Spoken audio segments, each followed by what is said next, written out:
దళిత క్రైస్తవులు దళితులపై జరుగుతున్న దాడులను అందరం ఉమ్మడిగా ఎదుర్కోవాలనే భావనతో ఏపీ ఇండిపెండెంట్ పాస్టర్స్ వెల్ఫేర్ అసోసియేషన్ను ఏర్పాటు చేసినట్లు రాష్ట్ర అధ్యక్షులు కావూరి చక్రయ్య తెలిపారు.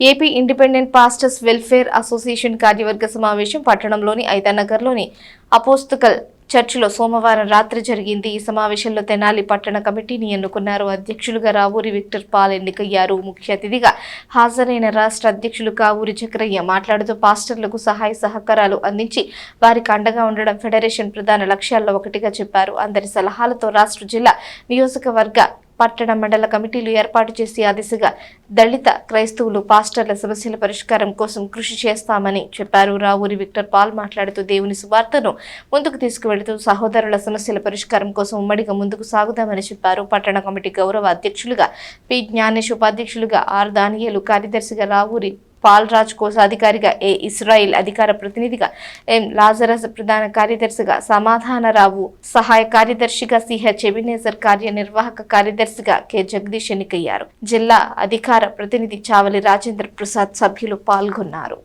Andhra Pradesh independent pastors welfare association federation అనేటువంటి ఒక సహవాసాన్ని ఏర్పాటు చేయడం జరిగింది. ఈ సహవాసం ద్వారా దైవ సేవకులకు, దళిత క్రైస్తవులకు, దళితులైనటువంటి వారి పక్షంగా పోరాటం చేసి వారి యొక్క మేలు కొరకు, వారి యొక్క సహకారం కొరకు, వారి యొక్క క్షేమం కొరకు ప్రయాసపడాలని, వారి కొరకే కలిసి పనిచేయాలని, అణగారిపోయిన పరిస్థితుల్లో ఉన్న వారికి ఆదరణ కలిగించే కార్యక్రమాలు చేయాలని నిర్ణయం చేయడం జరిగింది. ఈ నిర్ణయం ప్రకారంగా తెనాలి పట్టణ పరిధిలో ఉన్నటువంటి ప్రతి ఒక్కరికి కూడా మా వంతుగా ఎవరైతే ఇబ్బందుల్లో, సమస్యల్లో, ఈ కష్టకరమైన పరిస్థితుల్లో, శ్రమల్లో, శోధనలో ఉన్నారో వారికి ఈ ఫెడరేషన్ తరఫున శుభాకాంక్షలు తెలియజేస్తున్నాము.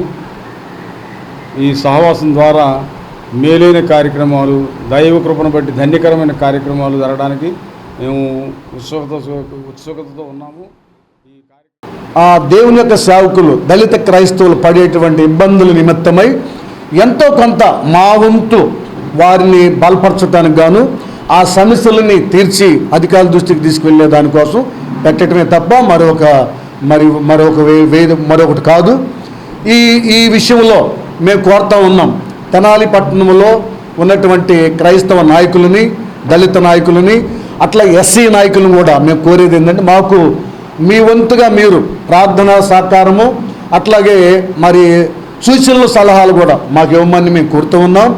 అట్లాగే మేము ఈ విధంగా ఆత్మీయ ఉద్యమముగా వెళ్ళేటప్పుడు కానీ ఏదన్నా సమస్య వచ్చినప్పుడు మేము మరి నిరసనలు తెలియజేసే విషయంలో మాకు ఆర్థికమైనటువంటి అవసరతలు కూడా ఉన్నాయి కాబట్టి వాటి కూడా మరి మీ వంతుగా మీరు మాకు సహకరించాలని పెద్దలైనటువంటి వారిని మేము కోరుతా ఉన్నాం.